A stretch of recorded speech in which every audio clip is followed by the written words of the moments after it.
মনে হয় যে আমি মরে যাই সেরকমটাকে, কিন্তু আমি মরতে চাই না, তো বেঁচে থাকতে চাই।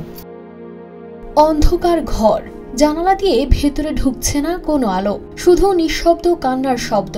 আর কোনায় পড়ে আছে 14 বছরের কিশোর, নাম তার মঞ্জু। যে বয়সে মাঠে ছুটে বেড়ানোর কথা ছিল, সেই বয়সে মৃত্যুর প্রহর গুনছে প্রতিদিন। শরীরে বাসা বেঁধেছে ভয়ঙ্কর ক্যান্সার, চোখে পানি, মুখে কষ্ট, তবু বুক ভরা আশায় যেন সৃষ্টিকর্তার কাছে প্রার্থনা, আর একটু সময় দিও, আমি বাঁচতে চাই। টাঙ্গাইলের ভুয়াপুর উপজেলার রাউতবাড়ি গ্রামের ছেলে মঞ্জু। বাবা চান মিয়া দিনমজুর। 6 সদস্যের পরিবারের অভাব অনটন নিত্যদিনের সঙ্গী।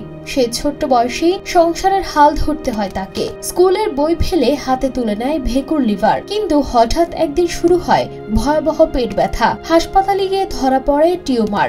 ধার দেনা করে কোনোভাবে অস্ত্রোপচার করায় পরিবার, কিন্তু কিছুদিনের মধ্যেই আবারও ভেঙে পড়ে মঞ্জুর শরীর।